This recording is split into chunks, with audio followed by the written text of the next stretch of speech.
بالله من الشيطان الرجيم. بسم الله الرحمن الرحيم. صدق الله العلي العظيم، وصدق رسوله النبي الكريم، ونحن على ذلك من الشاهدين والشاكرين، والحمد لله رب العالمين. ربنا تقبل منا إنك أنت السميع العليم. اللهم انفعنا وارفعنا بالقرآن العظيم، واهدنا وبارك لنا بالآيات والذكر الحكيم، وتقبل منا ختم القرآن ودعاءنا يا رب مولانا إنك أنت السميع العليم.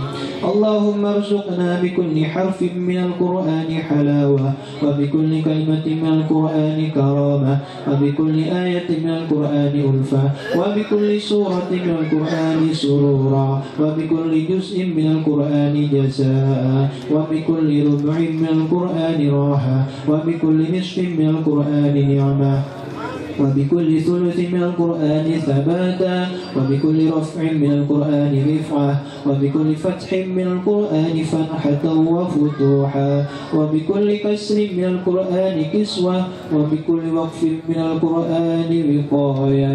اللهم ارزقنا بالآلف أمنا وإيمانا، وبالباء بهاء وبركة، وبالتاء توبة وتوفيقا، وبالثاء ثروة وثوابا، وبالجيم جاها وجلالا، وبالحاء حلما وحياء، وبالخاء خشوعا وخشية، وبالدال دولة ودليلا، وبالذال ذهنا وذكاء، وبالراء رحمة ورجاء، وبالزاء زهدا وزكاء، وبالسين سعادة وسلامة، وبالشين شكرا وشرافة، وبالصبر صبرا وصداقة، وبالضاء ضوءا وضلاعا، وبالطاء طاعة وظهارا، وبالظاء ظفرا وظرافا، وبالعين عفوا وعافية، وبالغين غينا وغنيمة،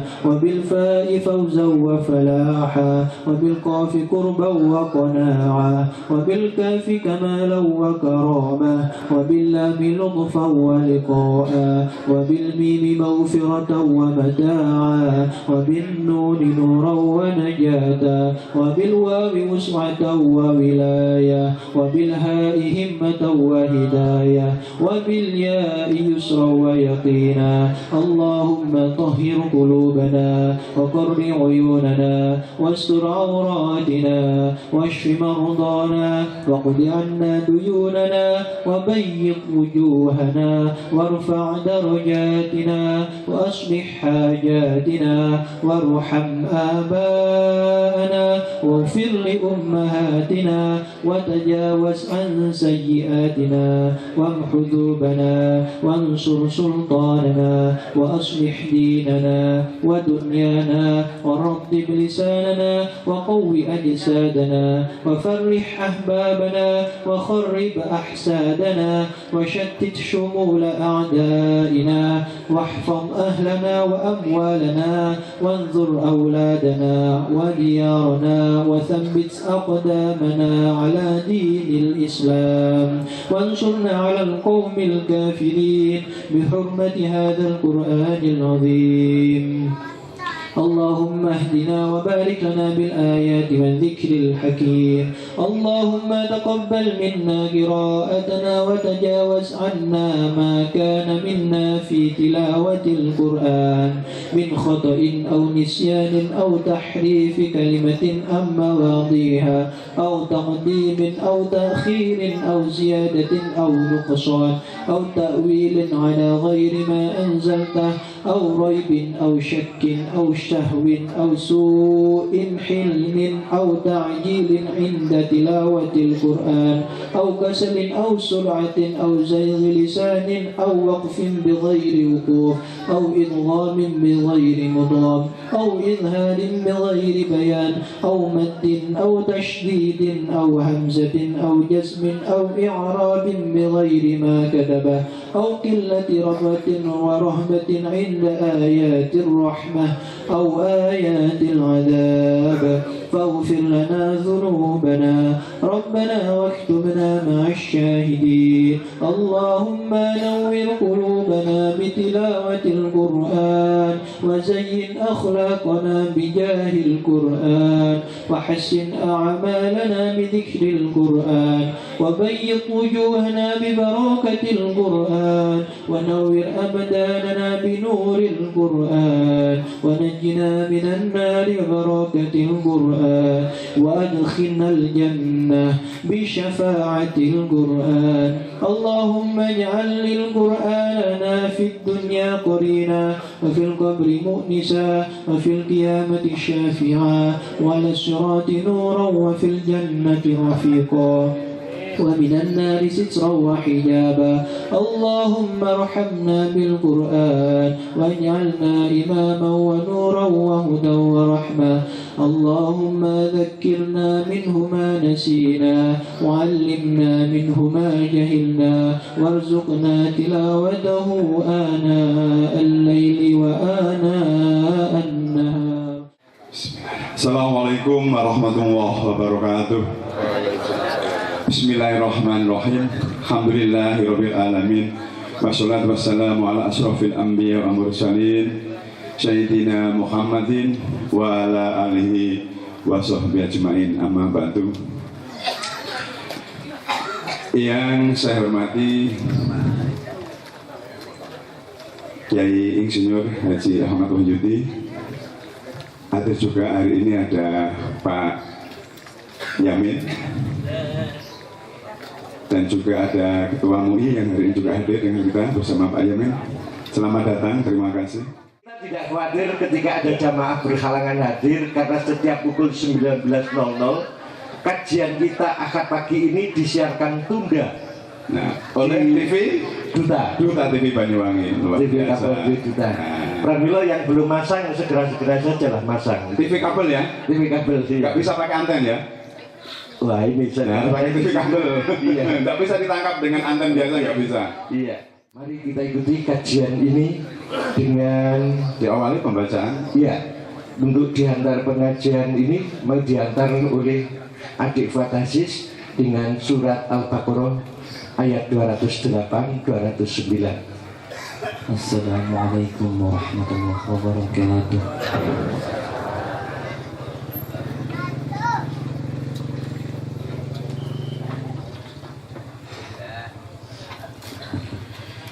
A'udzu billahi minasyaitonir rajim.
Bismillahirrahmanirrahim. Alhamdulillahirabbil alamin. Hamdan lirabbil azimil jalil. Salatu wassalamu ala rasulih Muhammadin al-hadid dalil wa ala alihi washabihi amsalil qanadil amma ba'du. Koran atau jangan jualan kalender dan jangan jualan kaos, biar saya tanggung saja. Alhamdulillah seluruh sekolah ini insya Allah besi dan seluruh kerangkanya ditanggung Pak Yamin. lalu kemudian keramik dan plafonnya, jendela, pintu dan termasuk kacanya, insya Allah ditanggung beliau. Jadi kata beliau, jangan meminta keluar kalau kita belum habis energinya. Alhamdulillah sama Pak Haji Kadafi, yes katanya begitu. Nah, ini Pak Haji Kadafi tambah semangat.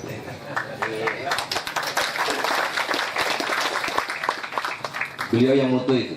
Nah itu orangnya yang mutu itu. Ini agamanya Buddha. Tapi kemarin beliau mengajak kalau ini selesai, tolong saya diajak umroh.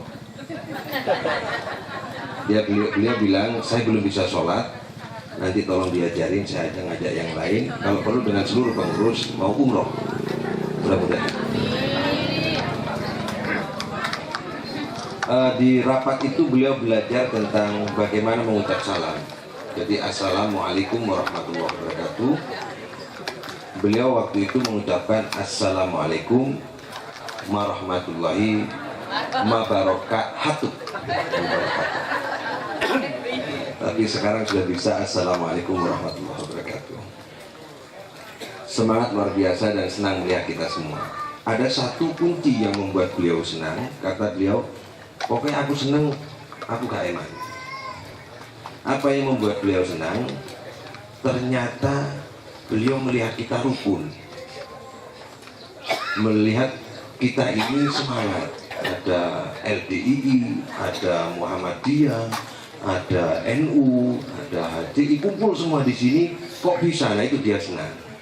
Berarti alhamdulillah Islam itu sangat luas dan memang adalah Muslim, seorang yang beragama benar-benar menekuni demi agamanya, yaitu mau bersatu. Itu yang membuat beliau senang. Mudah-mudahan dengan cara begini akan muncul Pak Yamin baru yang mau umroh. Tapi saya gak siap kalau haji. Kenapa? Kalau desek-desekan nanti saya akan tua sudah, mati nanti saya. Itu Pak Yamin ya. Nanti kita testimoni ya. Para jamaah rahmati Allah, ayat yang kita baca ini ayat surat Al-Baqarah ayat 208.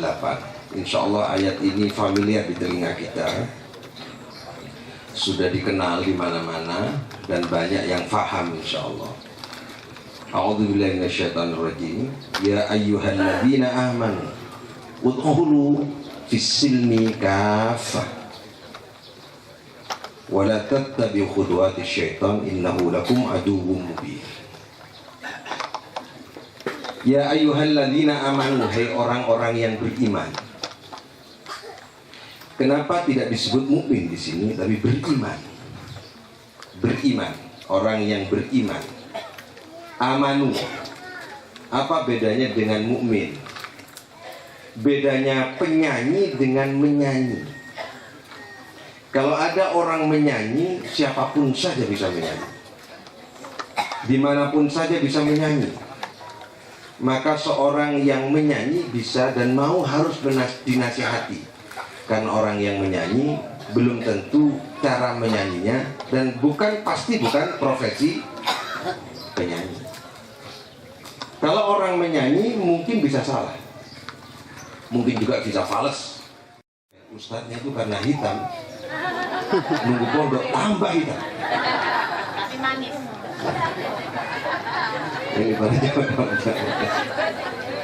optimis karena ada janji di ke depan. Ini kehidupan sementara, Boy. Ini nyata kehidupan sementara.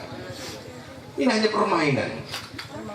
Permainan. Hakimnya, jaksanya, polisinya, semua adalah teman-teman kita. Sama-sama manusia. Orang juga, dia punya perasaan dan juga punya keterbatasan. Maka nanti hakim kita adalah Allah, Maliki Yaumiddin, yang tidak bisa diukur dengan alat yang terbatas. Allah adalah sesuatu yang tanpa batas, tidak menempati ruang dan waktu. Bagaimana kemudian diukur dengan sesuatu yang terbatas, yaitu akal manusia. Hakim kita hari ini teman kita, sahabat kita, saudara kita, tapi nanti hakimnya adalah Allah Subhanahu wa Ta'ala yang maha adil. Optimis itu orang mukmin. Wala tahinu wala tahzanu. Lalu kemudian wa antumul a'launa, kamu derajatnya. Orang mukmin itu tinggi derajatnya, Pak. Karena dia tidak terpengaruh oleh kehidupan dunia ini. Yang dipikirkan adalah kehidupan akhirat nanti di surga. Dia tidak pernah merasa rugi ketika kering keringatnya karena berjuang. Dia tidak pernah merasa rugi karena habis hartanya. Contoh, Abu Bakar itu sama Utsman sama Ali pernah suatu saat ketika akan perang Khandaq, Nabi kehabisan bekal. Nabi mengatakan, kita kehabisan bekal, modal kita kurang. Bagaimana? Umar menjawab, separuh hartaku untuk perjuangan. Ali menjawab, separuh hartaku untuk perjuangan. Utsman menjawab, ini sahabat yang paling kaya, separuh hartaku untuk perjuangan. Abu Bakar, seluruh hartaku aku serahkan. Wah. Maka Nabi mengatakan, seandainya dikumpulkan orang mukmin, maka tidak akan bisa melampaui seluruhnya keimanannya, melampaui keimanan Abu Bakar. Lalu Abu Bakar ditanya, bagaimana mungkin seluruh hartamu kau serahkan dalam perjuangan? Lalu bagaimana dengan kamu? Aku cukup Allah dan Rasulku. Siapa yang berani seperti ini? Silakan angkat tangan. Mau nyontok Utsman, nyontok Ali, atau nyontok Abu Bakar? Belum semuanya. Karena apa? Beliau tahu, beliau tinggi derajatnya dan kehidupan di akhirat itu sangat menjanjikan. Maka yang lain tidak ada gunanya dan tidak ada artinya menurut beliau. Yang berguna adalah Allah dan Rasul. Ini keimanan Abu Bakar. Itulah Abu Bakar yang imannya sempurna. Para jamaah rahmati Allah, maka diseru oleh Allah Subhanahu wa taala, hai orang-orang yang beriman, yang mungkin belum mantap mukminnya, imannya, karena belum menyandang gelar mukmin. Udkhulu, masuklah kamu sekalian, semua masuklah kamu sekalian. Fisilni, ke dalam satu ruangan, ke dalam satu wadah, ke dalam satu komunitas. Silmi itu artinya kedamaian. Silmi itu artinya adalah ketentraman. Silmi itu artinya tidak mengganggu. Saya catat sekali, tolong bicara penting. Silmi, fisilmi, Islam itu artinya tidak mengganggu. Islam itu maknanya tidak mengganggu. Kalau Islam tidak mengganggu, kepada agama lain pun tidak boleh mengganggu. Apa ini hanya beda kelompok dan golongan? Kepada agama lain pun kita tidak boleh mengganggu, karena silmi artinya tidak mengganggu. Coba bayangkan, tidak mengganggu tetangga, tidak mengganggu sahabat, tidak mengganggu jabatan orang lain, tidak mengganggu ketenangan orang lain, tidak mengganggu ketentraman orang lain, tidak mengganggu harta orang lain, tidak mengganggu kedudukan orang lain. Islam tidak mengganggu. Kalau ada orang Islam mengganggu, belum mukmin, karena mengganggu dia, mengganggu pikirannya, mengganggu hatinya, mengganggu ketentramannya. Gak boleh mengganggu. Fisilmi, ke dalam wadah yang tidak mengganggu. Ini pada jamaah rahmati Allah. Coba bayangkan, kita sering mengganggu nggak? Nggak boleh mengganggu istri. Ya apa nih, aku nikah mana ini? Mengganggu itu, ganggu perasaan, nggak boleh. Nggak boleh mengganggu suami, nggak boleh. Sama nggak boleh mengganggu suami. Mau kemana? Pacarannya kok karyano mengganggu, membuat saya cemburu. Nggak boleh mengganggu. Islam tidak boleh mengganggu. Maknanya aja sudah seperti ini. Maka ketika Islam ditawarkan kepada publik, kepada umat, bahwa Muslim adalah orang yang tidak mengganggu, insya Allah tidak usah disuruh orang itu masuk Islam. Yang susah kita ini suka mengganggu. Makanya kalau nggak mengganggu Pak, nggak ada pengadilan Pak. Kenapa kok ada orang mengganggu ya? Agar ada dinamika. Udkhulu, masuklah engkau ke wadah, ke suatu tempat, ke dalam suatu ruangan yang tidak mengganggu orang lain. Kalau begitu, ruangan itu apa? Kita persempit. Kalau kita berpikir Islam, otak kita ini ruangan, hati kita ini ruang rohani, ruang intelektual. Ruangan intelektual dan ruangan rohani ini jangan sekali-kali mengganggu orang lain. Jangan sekali-kali mengganggu keadaan. Maka yang paling dikhawatirkan apabila ada gangguan gangguan keamanan, gangguan politik, gangguan ekonomi, dan berbagai macam itu. Ini kita luaskan, cara memaknainya kita harus luaskan. Para jemaah rahmati Allah, kalau demikian Islam itu damai, Islam itu tentram dan tidak mengganggu. Coba kita rasakan sekarang. Kita lihat, kalau ada orang mengganggu tetangganya, ditegur oleh hadis. Man kana yu'minu billahi wal yawmil akhir falyukrim jarahu. Barang siapa yang beriman kepada Allah dan hari akhir, dia harus menghargai, menghormati tetangga. Kalau dia mengganggu tetangga, bisa disebut beriman enggak? Mukmin enggak? Mungkin dia beriman, tapi dia bukan mukmin karena tidak mengamalkan keimanan. Golongan apapun dia, kelompok apapun dia, pakai atribut apapun dia, mau sarungan, mau pakai kopiah, mau pakai gamis, mau pakai surban, kalau suka mengganggu orang lain, bukan sikap orang mukmin. Tidak boleh mengganggu. Itu para jamaah rahmat Allah. Dari sini aja kayaknya sudah sulit kita kerjakan ini, Pak. Ini kalau kita potret, lalu kemudian ada CCTV, kayaknya kita mau masuk surga kesulitan ini. Karena kita sering mengganggu orang kayaknya. Ya. Makanya bibit mengganggu itu apa? Adalah curiga. Bibit mengganggu itu adalah cemburu. Makanya ibu-ibu tidak boleh cemburu sama bapak-bapak. Yang wajib cemburu itu bapak-bapak sama ibu. Kalau ibu itu tidak boleh cemburu sama bapak. Memang begitu. Ya, gitu. Kan mengganggu perasaan laki-laki begini. Itu bisa dipikirkan, tidak usah dijelaskan. Kenapa kalau laki-laki wajib cemburu, kalau perempuan resikonya laki-laki kalau cemburu dan resikonya perempuan kalau nggak cemburu itu sudah ada itu. Nggak usah dijelaskan. Jadi saya ulangi, laki-laki wajib cemburu. Cemburu itu maknanya menjaga perempuan. Nah kan? Nggak usah dijelaskan guys. Ini susu salah paham nggak ini? Yang dijaga sama perempuan, mau nggak dijaga? Makna cemburu itu laki-laki wajib menjaga perempuan, takut diambil orang lain. Tapi perempuan nggak usah menjaga laki-laki, takut diambil orang lain, nggak usah, loh kan? Mulai nggak suka lagi, nggak usah dijelaskan gitu ya. Kita berpikir dulu biar gak lupa. Subhanallah walhamdulillah la illallah wallahu akbar. Subhanallah walhamdulillah wa la ilaha illallah wallahu akbar. Subhanallah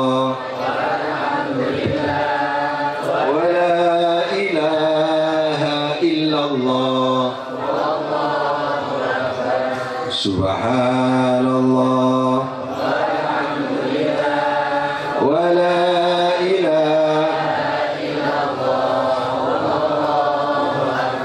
Para jamaah rahmati Allah, sebenarnya kita ini sedang ngaji tafsir Al-Quran. Cuman kalau kita bicara tafsir Al-Quran keduburan. Soalnya yang ngaji bukan mufassir, ngaji ahad pagi gitu aja. Sebenarnya kita sedang mengkaji tentang bagaimana mengurai Al-Quran, mentafsiri Al-Quran. Coba kalau seperti itu kira-kira enak nggak Pak? Masuklah Islam secara keseluruhan. Masuklah engkau dalam ruangan yang tidak mengganggu orang lain. Setuju nggak kira-kira? Enak atau Islam gitu kan? Islam. Siapa yang nggak mau? Pasti disenangi. Hari ini yang dicari kebaikan. Dan Islam itu sumber kebaikan.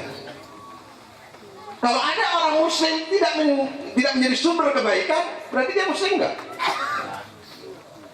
Ada enggak orang muslim yang agamanya Islam sumber keruwetan? Ada enggak? Sumber problem. Untung kayak mati wis. Aman tonggol-tonggol gitu wis. Kalau ada orang yang menjadi sumber kebaikan, ya Allah kok mati dulu ya. Terus gimana ini keadaan ini kalau nggak ada dia, lain. Makanya orang jelek itu kalau mati, bedanya kan kasarnya omong itu kalau orang baik meninggal itu wafat. Wafat. Kalau orang setengah baik itu mati. Kalau agak jelek dikit mati. Kalau sangat jelek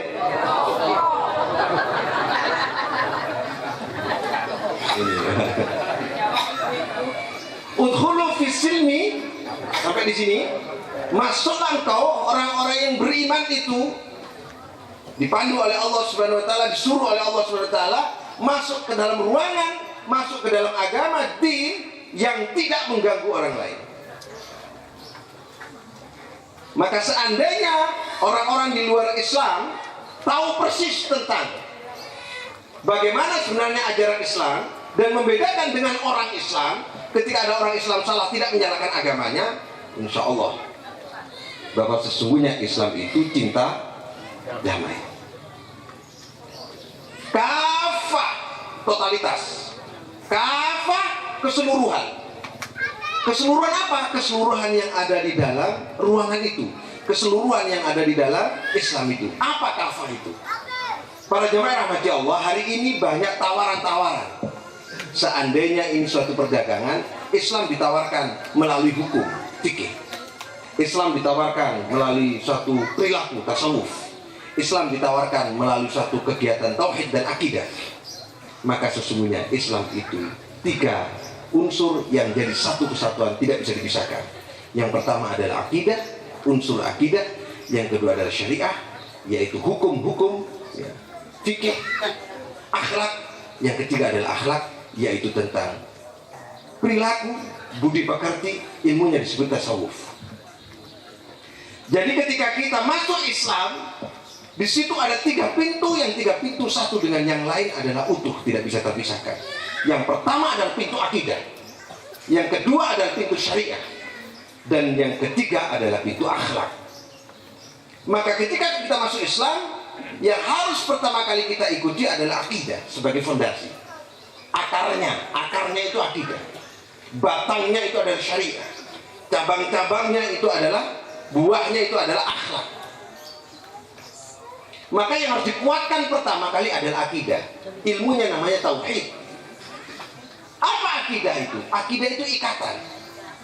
Orang yang mengikatkan dirinya dengan Allah, akidah itu tujuan.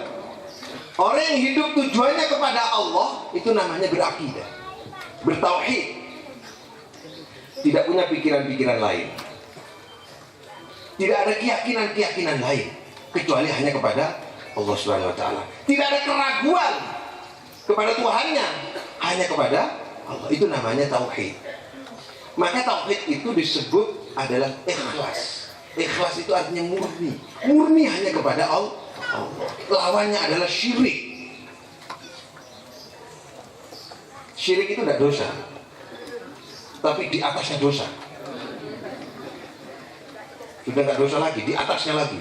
Makanya nggak diampuni karena di atasnya dosa. Ini biar gampang, bahasa saya ini biar gampang aja, biar kaget pokok dosa, di atasnya dosa. Karena dosa lain diampuni, tapi kalau syirik tidak diampuni. Para jemaah rahmati Allah, hukum dalam akidah itu hanya syirik atau beriman. Kita menyekutukan Allah atau bertauhid kepada Allah. Tauhid atau syirik. Kalau syariah, haram, halal.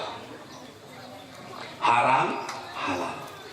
Nah, sekarang yang ditawarkan begini. Islam dikenalkan hanya sepotong tentang fikih saja. Hanya hukum saja. Haram, halal. Dosa, tidak dosa, pahala. Itu saja. Akhirnya Islam menjadi kaku.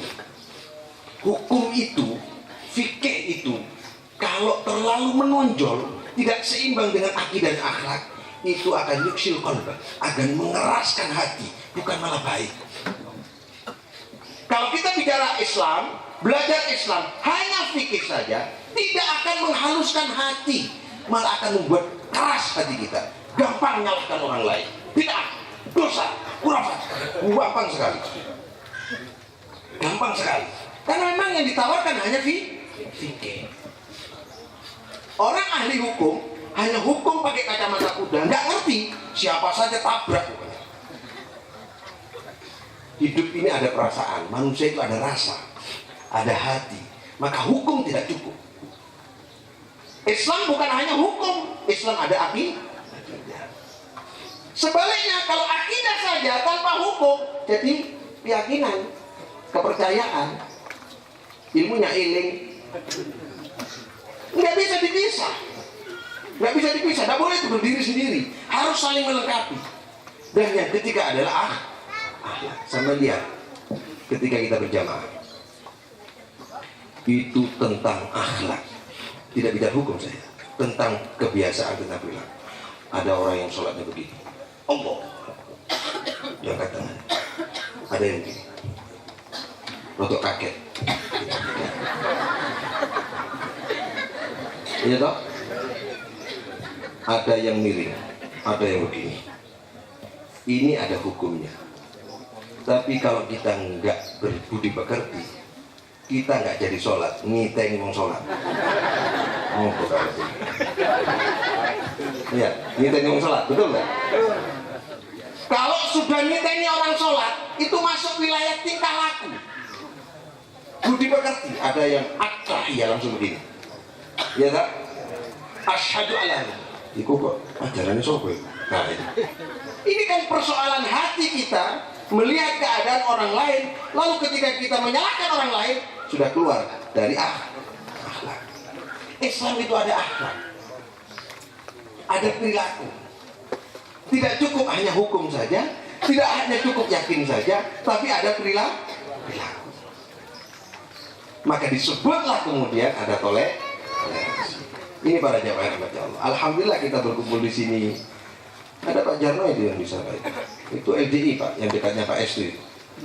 Sebelahnya kanan Pak Estu. Pak Jarno. Pak Jarno nggak ada pengalar, mengasih Pak Yamin. Itu LDI. LDI itu kan nggak gampang kumpul bareng-bareng. Alhamdulillah, kenapa kok kumpul? Karena kita ada satu kesatuan, perasaan yang sama. Kita saling memahami. Jadi Islam pertama ada akidah, unsur akidah. Keyakinan kepada Allah Subhanahu wa taala, dan bacaannya adalah asyhadu an la ilaha illallah wa asyhadu anna Muhammadar Rasulullah. Itu akidah itu. Itu akidah itu. Salat, puasa, zakat masuk wilayah syariah. Yang di dalamnya ada akidah, ada penyembahan diri kepada Allah Subhanahu wa taala. Jadi ketika kita masuk secara utuh, masuk totalitas, jangan hanya diambil hukumnya saja. Kita pernah mengaji tentang jenggot, ya kan? Jangan jenggotnya saja, dan jangan cingkrangnya saja. Hukumnya sunnah, jenggotan sunnah. Hukumnya sunnah, cingkrang itu hukumnya sunnah. Tapi isinya jenggot, nah isinya di dalam jenggot itu, nggak ada orang jenggotan itu masih usia 17, nggak ada. Pasti usianya sudah dewasa, dan bahkan tuh, maka isinya jenggot itu harus tua pikirannya, harus tua perilakunya. Orang tua itu karena sudah mendekati kematian, itu biasanya pikirannya akhir. Orang jenggotan itu harus berpikir akhir, isinya jenggot. Kalau jenggotan terus merasa lebih baik dari orang lain, itu nggak ono isinya, cuma isi jenggot toh. Itu isinya seperti itu. Yang kedua, harapan Rasul kenapa disunahkan begini, jenggot itu isinya adalah identitas. Jenggot itu identitas. Identitas apa Islam itu tidak mengganggu. Kalau ada orang jenggotan mengganggu, nah ayo wis, cocok nggak dengan Islam? Nah gitu, isinya jenggot itu tidak mengganggu. Kalau perlu ditulis di sini, tidak mengganggu. Cingkrang, Cingkrang ini sebab turunnya cingkrang itu karena orang-orang Arab waktu itu suka mengumbar kekayaan dan menyombongkan diri. Nah, ketika itu kemudian Nabi mengatakan isbal itu dosa, karena itu mengumbar syahwat keduniawian. Angkatlah di atas mata kaki. Abu Bakar bertanya kepada Rasul, apakah aku termasuk dosa ya Rasul? Aku suka menjulurkan sarung. Tidak, karena kamu tidak sombong. Berarti di dalam cingkrang itu apa? Tidak boleh. Apakah ada jaminan orang yang cingkrang itu tidak sombong? Tidak, karena isinya cingkrang harus tidak sombong. Gitu para jamaah rahmati Allah. Isi itu akidah dan akhlak, kulit itu syariat. Hukum itu hanya menghukumi yang bersifat zahir, tapi hati itu hukumnya adalah tauhid. Isi itu adalah tauhid, kulitnya itu namanya fikih. Tidak ada jaminan orang sholat tekun masuk surga, tidak ada jaminan. Karena Al-Quran menyebutkan fawailul. Ayo kita kaji ini. Fawailul lil musallin, maka celakalah orang yang sholat. Alladzina hum an sholatihim. Sahun itu isi, bukan gerakan. Sahun itu isinya sholat. Kenapa ada orang sholat celaka? Karena tidak ada isinya. Isinya Islam itu tauhid. Buahnya Islam adalah akhlak. Apa buahnya seorang sholat? Suka memberi, suka berpikir kepada orang miskin. Makanya Nabi itu kan tidak pernah zakat. Nabi menyuruh sholat, Nabi sholat. Nabi menyuruh puasa, Nabi puasa. Nabi menyuruh haji, Nabi haji. Tapi Nabi menyuruh zakat, Nabi tidak pernah zakat. Kenapa kok tidak pernah zakat? Karena Nabi setiap kali setelah bekerja, setelah berjuang, membawa sesuatu yang ada dalam kantongnya, sakunya, bekal yang dibawa pulang itu, hasil yang dibawa pulang itu, sebelum masuk rumah, beliau selalu bertanya, siapa yang belum makan hari ini? Nih, siapa yang punya hutang banyak hari ini? Nih, siapa yang susah? Nih, setelah habis baru masuk rumah. Apanya yang mau dizakatkan? Sudah semuanya dikasihkan kepada kepentingan perjalanan Allah. Kalau kita masuk rumah, banyak mana? Makanya kita disuruh zakat oleh Nabi. Kalau kita masuk rumah sudah kosongan, wah itu bisa bertengkar sama ibu. Makanya kita diwajibkan zakat. Artinya buah dari seorang Islam yang kafah itu suka memperhatikan orang. Pesan Nabi ketika akan meninggal dunia, di saat bibirnya sudah berat sekali untuk berbicara, didekatkanlah telinga Sayyidina Ali, sangat dekat sekali terhadap lisannya Nabi. Dan Nabi mengatakan, satu, jaga sholat. Kedua, sampaikan kepada umat, perhatikan orang lemah di sekitarmu. Coba, ini isi apa buah? Buah. Isinya tauhid. Para jemaah rahmati Allah, berarti ada akar, ada batang, ada. Kalau hanya akar saja, itu akan jadi kursi. Ya. Kalau hanya batang saja, akan jadi rumah. Tapi kalau hanya buah saja, akan jadi makanan. Tidak bisa disebut pohon itu harus ada akarnya, harus ada batangnya, harus ada buahnya. Para jamaah rahmati Allah, itulah kafah utuh.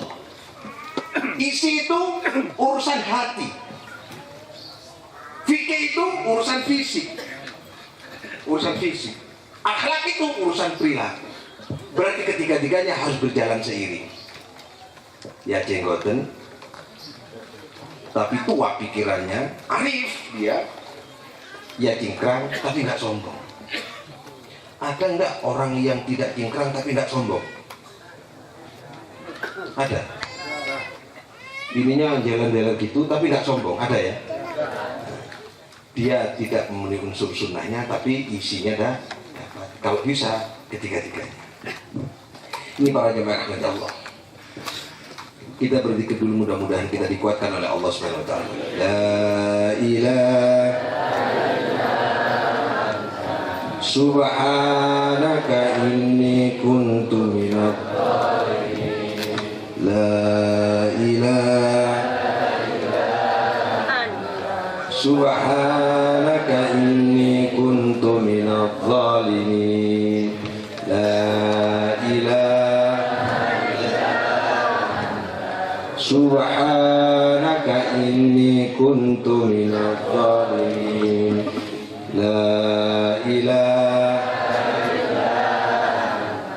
subhanaka inni kuntu minadh dhalimin. Para jamaah rahmat Allah, saya ingin kasih gambaran. Kenapa orang itu kok gampang tersinggungan? Biasanya punya keterbatasan ilmu, keterbatasan pengalaman, pokoknya hal-hal yang terbatas itu biasanya gampang tersinggung. Oh, namanya orang terbatas. Bagaimana mungkin Islam itu dibatasi dengan sekat-sekat menjadi sangat sempit, sementara Al-Qur'annya itu ilmu yang sangat luas yang tidak ada tandingannya. Al-Qur'an kitabnya tanpa tanding, dan luasnya bukan seluas samudra, seluas seluruh bumi dan langit ini, menjangkau seluruh kebutuhan manusia. Luas sekali, bukan hanya ilmu tapi wahyu. Bagaimana mungkin pengikutnya seorang muslim lalu menyempitkan dan menyederhanakan tentang Islam, sementara kitabnya sangat luas. Tidak hanya masalah kimia, tidak hanya masalah fisika, tidak hanya masalah matematika, tidak hanya masalah ibadah, tidak hanya masalah-masalah yang ada di dalam dunia kita ini sehari-hari. Seluruh persoalan tibyanan likulli syai', penjelasan yang lengkap yang ada di seluruh dunia ini adalah Al-Qur'an. Bagaimana mungkin kita lalu menyempitkan dan menyederhanakan sesuatu? Al-Qur'annya itu sangat luas. Jadi jangan gampang menyimpulkan. Yang kedua, Rasulnya, wa ma arsalnaka illa kafatan linnas, rahmatan lil alamin. Rasul itu rahmatan lil alamin. Alamin itu seluruh ciptaan Allah, itu namanya alam. Seluruh ciptaan Allah itu namanya alam. Nah, Nabi Muhammad SAW itu pemimpin seluruh alam. Coba apa? Bukan Banyuwangi lah, bukan Indonesia, bukan Arab, lalu dipersempit seolah-olah Islam itu hanya Arab, seolah-olah Islam itu hanya Pakistan. Kan sempit ruangannya ini. Jadi ada Islam Indonesia, ada Islam Arab, ada Islam itu di mana-mana bisa hidup. Maka jangan dipersempit dengan negara, golongan dan kelompok. Seolah-olah Islam itu hanya satu kelompok saja. Kalau nggak kelompok hijau, merah, bukan Islam. Oh, Islam itu luas, nggak hanya merah, pelangi. Makanya ada festival kuung. Tahu kuung? Kuung itu apa? Pelangi. Pelangi itu ada warna satu, apa warna dua, apa warna tiga? Semua warna ada di situ. Maka Islam itu ada semua warna. Kuung. Mari kita ada festival kuung. Festival kuung itu kan baru. Di Al-Quran sudah ada kuung, Pak. Rahmatan lil alamin, kuung maknanya. Semua ada. Coba, kalau hanya merah saja indah nggak? Pak Rektor, kalau hanya merah indah nggak Pak Rektor? Harus ada hijau, harus ada putih, harus ada alhamdulillah, NU hijau, Muhammadiyah biru, LDI apa? Kuning. Nah, kan ada semua. Kuung. Nah, ini festival kuung ini. Ada semua. Termasuk Budanya ada. Makanya silanya luar biasa itu. Karena Buddha itu kan bersila terus Pak Yamin. Namanya Pak Yamin. Yamin Sunarto. Naharto. Sekarang diganti Muhammad Yamin. Gitu Pak. Ini bukan diajak lo umroh, mau umroh sendiri. Bukan kita ajak, bukan. Dan Pak Haji Kadafi menjadwalkan setelah hari raya Pak Haji ya.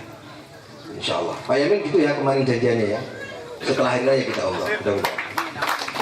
Nah ini kuung. Nah, ini kalau kuung itu bisa wah luar biasa. Ini festival kuung. Jadi kalau ditanya pengajian apa aja? Pengajian kuung. Sekarang Tuhannya, Al-Qurannya luas, Rasulnya rahmatan, Tuhannya Rabbul Alamin, Tuhannya semua ini, itu hanya satu. Allah nggak mungkin dua, satu. Lu kalau terus kemudian dipersempit, bagaimana kita mengukur sesuatu yang tidak terbatas, yang tanpa batas dengan alat ukur terbatas? Otak kita ini kan terbatas. Mengukur sesuatu yang tanpa, jangan membatasi, jangan gampang menyimpulkan sesuatu yang sulit disimpulkan. Makanya Al-Quran itu ada yang mutasyabihat, yang gak gampang disimpulkan. Itu hanya wilayah iman. Ayatnya jelas. Ya ayyuhalladzina amanu udkhulu fis-silmi kaffah. Ini mau mutu ini. Ini setelah mutu disebarkan ke teman-temannya yang di Surabaya, yang di Singapura. Ini keluarganya semua rata-rata ada di luar negeri, ada di Amerika, ada di Singapura, ada di Australia. Beliau tinggal sendiri sekarang. Anak-anaknya ada di, istrinya sekarang di Amerika. Makanya datang ke sini karena kesepian.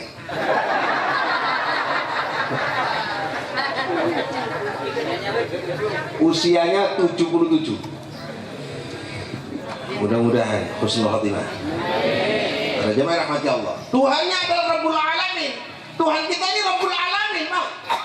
Bu, Rabbul Alamin ini Tuhan yang menguasai seluruh jagat raya ini. Kan tidak mungkin sempit. Kan tidak mungkin sempit, Pak. Wong bumi kalau dilihat dari atas kecil kayak leker ya. Saya naik pesawat dari Keliling Sari, naik di atas, cari istri saya nggak ketemu. Mana istri saya? Nggak ketemu istri saya. Ini saking kecilnya. Lebih kecil, Islam itu diperkecil lagi. Islam luas, Pak, luas. Jadi Islam dulu waktu zaman Nabi rahmatan, turun ada mazhab berbeda-beda, turun lagi ada kelompok. Terus kecil-kecil, Pak. Versi sana, versi sini, kecil-kecil aja. Yang nggak Islam bingung, ini sini di sini Islam yang bener ini. Mari jangan mempersempit dan memperkecil tentang dan menyederhanakan tentang Islam. Lanjutan ayat. Wala tattabi'u khutuwatis syaitan. Kenapa ada wala tattabi'u khutuwatis syaitan? Mempersempit ruang Islam, menyederhanakan tentang Islam, itu adalah cara setan mengganggu kita. Itu langkah-langkah setan. Islam jangan hanya fikih saja, harus ada hatinya. Ngaji itu tidak cukup baca, harus ada hatinya. Kalau ada manusia, ada raganya, nggak ada rohnya, namanya apa? Kalau ada rohnya, nggak ada jasadnya, gendruwo. Kan harus lengkap itu ya. Kalau ada jasadnya, ada rohnya, tapi tidak bisa berpikir, blank, namanya gila, Pak. Harus lengkap manusia itu. Nah, Islam itu harus lengkap. Harus ada akidah, harus ada fikih, harus ada akhlak. Jangan disebutkan akhlak itu ya ini. Pokok akhlak itu ya pakai cingkrang, jenggot, pakai ini akhlak. Oh, kayak gitu. Akhlak itu jangan menggunjing orang lain. Jangan gampang merasani orang lain. Jangan mengumpat orang lain. Itu akhlak, Pak. Ada orang susah diberi, itu akhlak. Oh, sarungan, surbanan, medit, nggak berakhlak itu. Songkok putih, sholatnya tekun, medit, isinya perungat, nggak berakhlak itu. Ya, harus gini, gampang diterima. Wala tattabi khutuwatus syaitan. Awas, hati-hati. Jangan kau ikuti langkah-langkah ini jama'i, langkah-langkah setan itu salah satunya adalah mempersempit cara kita berpikir. Pokok jangan mempersempit, harus luas pikirannya. Kalau suami saya nikah lagi, luas pikirannya. Maksudnya jangan perlu luas pikirannya, resikonya terhadap anak harus luas pikirannya. Jangan sempit Pak, maksudnya begitu ya Bu ya. Harus luas pikirannya. Ke depan resikonya kayak apa, jangan itu berarti. Ini para jamaah rahmati Allah. Pak Haji kata binding dulu Pak. Pak Haji saya, nah ini maksudnya luas itu kan orang yang gampang ngambil langkah cepat itu kan berpikirnya sempit toh. Tapi kalau berpikir luas, insya Allah nggak gampang. Nah di ayat lain disebutkan setan. Sekarang kita bicara setan. Ini variabel terakhir, setan. Tentang setan. Setelah bicara Islam terus bicara setan. Berarti di dunia ini ada setan. Setan itu siapa? Setan itu dua Pak. Hanya dua setan itu. Itu sudah banyak yang pensiun sekarang. Dua setan itu. Syayatinal insi wal jins. Setan itu berwujud dua. Yang ada, yang nampak namanya manusia, yang nggak nampak namanya jin. Siapa setan itu? Setan itu manusia. Yang perbuatannya jelek itu setan. Syayatinal insi wal jin. Setan itu dua cuman, berwujud manusia, yang nampak mata, yang kelihatan itu namanya manusia, yang tak nampak namanya jin. Berarti kalau begitu setannya siapa? Bisa jadi diri sendiri. Setan itu sifat buruk. Jadi manusia yang bersifat buruk itu berarti setan. Nah sifat buruk ini yang namanya setan sudah mengatakan begini. Saya sekarang sudah tenang dan saya mengajukan pensiun. Karena banyak sudah pekerjaan saya diwakili manusia. Jadi setan ini Pak, kata teman saya, sudah tidak mengganggu manusia sekarang. Ada orang sholat, nggak diganggu. Ada orang ngaji, nggak diganggu. Ada orang baca Quran, nggak diganggu. Ada orang nyumbang, nggak diganggu. Setan ditanya oleh temannya, setan, kok nggak ganggu? Nggak usah diganggu. Jadi ada 10 kelompok manusia yang nggak diganggu, yang diganggu cuma yang ke-11. Kok nganggu iki? Sing nomor 1 sholat, mergo awake kepingin dilem marang tuane. Wis aja diganggu, mesti kesasar iki.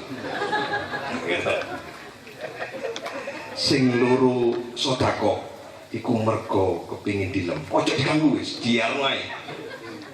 Sing nomor 3 apik nang tangga mergo kepingin oleh anake. Aja diganggu wis.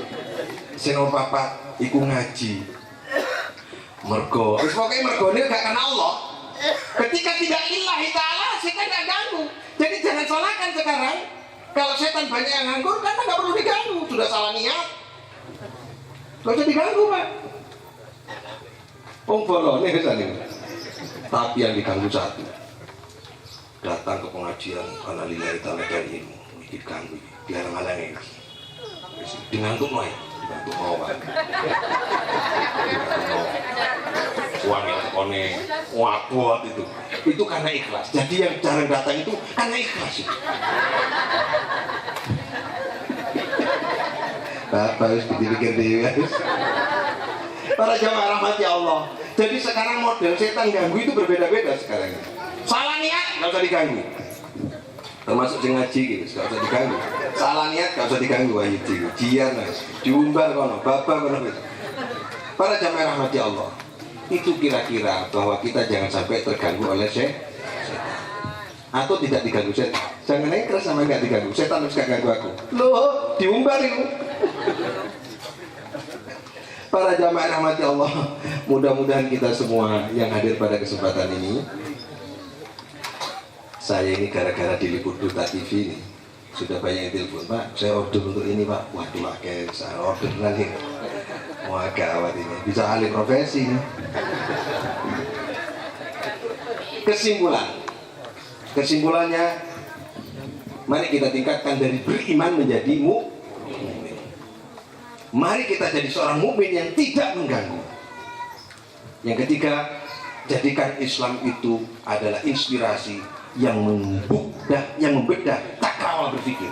Kita harus luas pikirannya, harus jembarati. Jembarati itu gak gampang-gampang. Wah, itu legoan yo, neriman yo, ngalah yo, itu ayat Pak. Bahasa Jawa itu. Ngalah, neriman, loman, sabar. Di sini ada orang yang gayanya seperti itu. Itu Pak Tutut, rektor Untar itu. Ngalah, sabar, luas itu. Maka ibunya kan berseri-seri.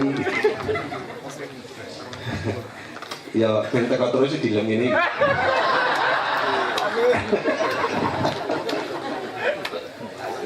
Ini teknik.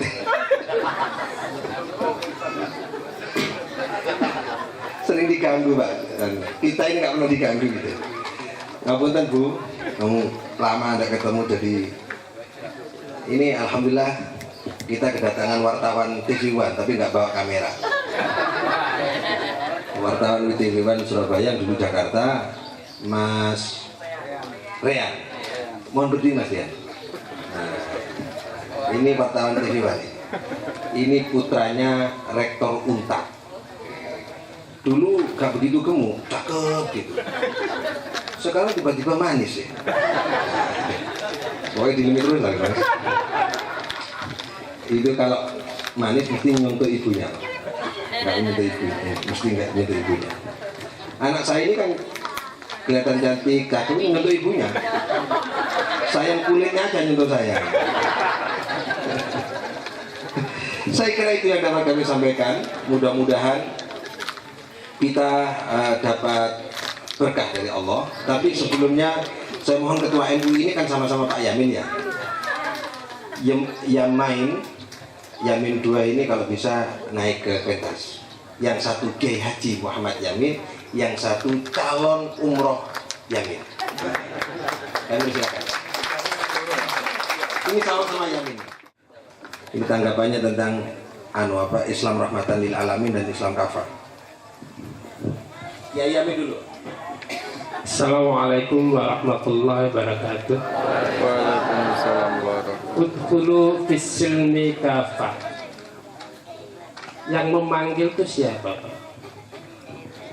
Disampaikan, yang memanggil Allah disampaikan dalam Al-Quran. Allah adalah satu-satunya Tuhan yang ada di dunia, dan Al-Quran sebagai pedoman satu-satunya yang ada di dunia. Di dunia ini tidak ada Quran 2, satu. Artinya masuklah ke Islam itu, masuklah ke wilayah dunia ini dengan membawa pesan-pesan Islam. Namanya orang Islam. Kan gitu.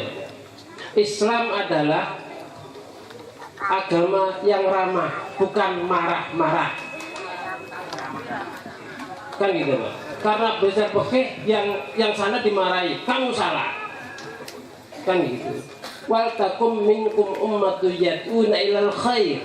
Khair itu universal, sesuai dengan karakter Al-Quran, universal. Bukan karena bajunya. Harusnya kita cukup penutup aurat, kan gitu. Intinya ke sana. Kan gitu. Kalau modelnya nanti ma'rufnya itu khair itu adalah yang sesuai menurut hukum-hukum fikihnya. Jangan modelnya dipermasalahkan. Kan gitu Pak. Nah, jangan nanti belajar Islam fikih kan itu berubah macam di sana, itu yang dikani yang lain salah. Jadi marah-marah. Kan gitu.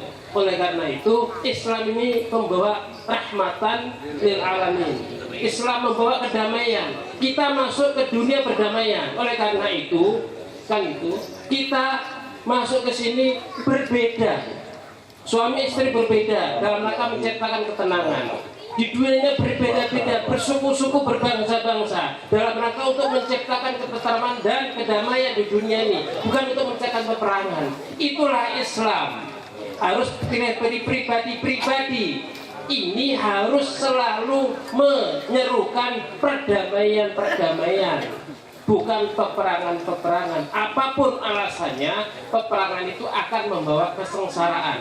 Mungkin itu yang disampaikan. Karena itu kita bisa bekerja sama dengan saudara kita yang namanya sama, Muhammad Yamin. Dan insya Allah sesuai dengan namanya, dia juga akan umroh. Dan insya Allah kami doakan akan membaca surah kalimat syahadat setelah itu umroh. Terima kasih. Assalamualaikum warahmatullahi wabarakatuh. Yamin itu artinya apa, Pak?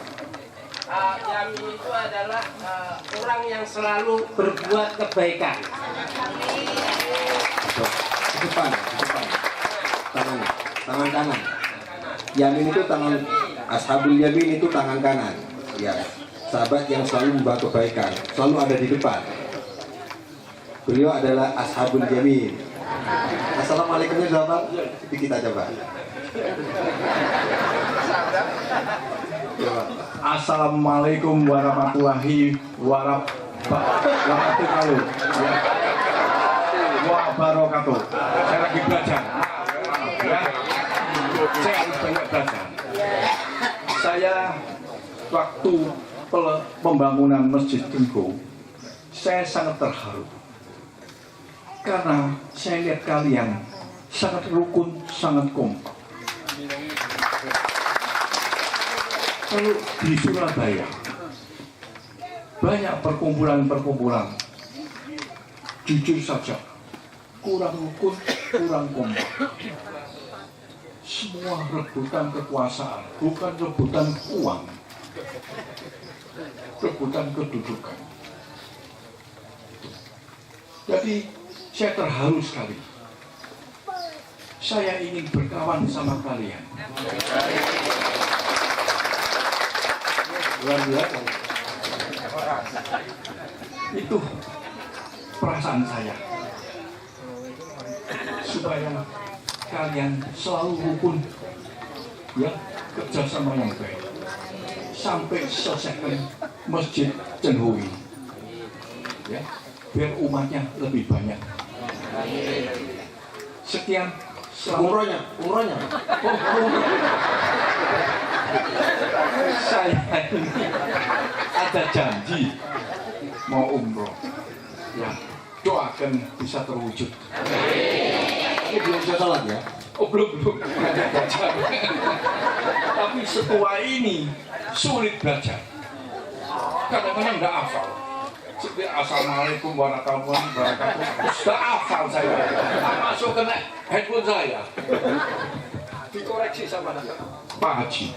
Salah, Pak Yamin. Pak Kiai bilang dicoba lagi. Itulah sejarahnya kemarin. Ada pertanyaan dari Pak Yamin ke saya. Saya kalau umroh nanti, kalau misalnya saya sudah Islam, saya kan suka sama leluhur saya. Apa namanya Pak Yamin? Iya, leluhur. Gini Pak, saya ini biasanya agama Buddha. Tiap ya, engkong kalau meninggal, Engkong itu kakek. ya, saya boleh bilang generasi keempat. Saya lahir di Indonesia, generasi keempat. Sekarang generasi ketujuh. Ada anak, ada cucu. Ya, lalu saya akan sembahyang terus ke engkong saya, Leluhur. ya, tiap hari itu. Kalau tiap ada hari besar, saya sembahyang. Saya bilang, aku nggak melanggar ajaran Islam ya, nek wis umroh kok. Karena dulu-duluku itu Buddha semua, bukan Kristen. Ya. Gitu. Iya. Ya, doakan saya itu bisa berangkat ke umroh. Ya. Wassalamualaikum. Wassalamualaikum warahmatullahi wabarakatuh. Wabarakatuh. Lupa handphonenya satunya nggak dibawa. Menyet lu, kok gak ada?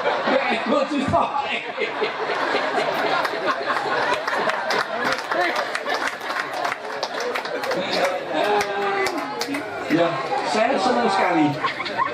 Ya, kelihatan kalian begini banyak ya, tiap-tiap minggu saya sudah dikasih tahu Pak Kiai Wahyudi.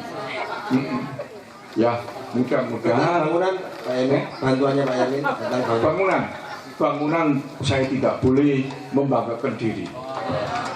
Itu sumpah. Ya, luar biasa. ya, terima kasih. Ya. Rp57.000. Mari kita sama-sama berdoa di dalam protokol pada minggu akan datang dalam setiap pengajian. Untuk minggu depan pengajian ada di daerah Sodong, di perumahan dekatnya lapangan bola. Kemudian untuk minggu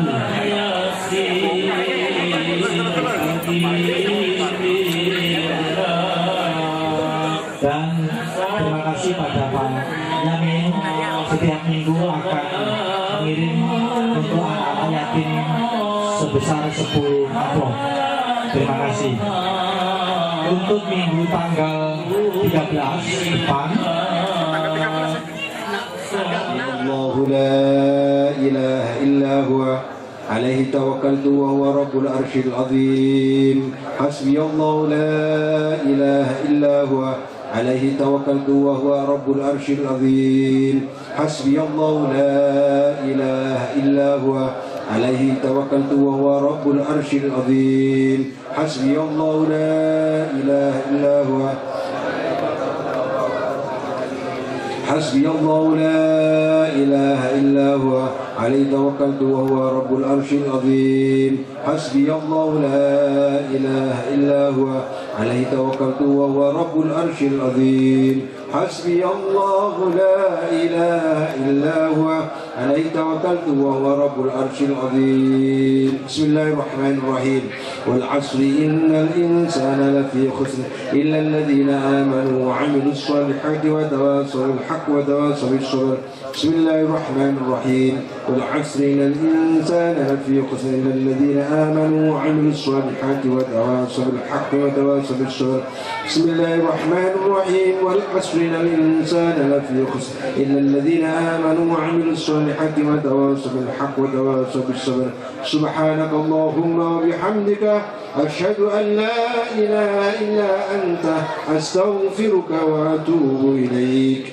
اللهم صل على سيدنا ومولانا محمد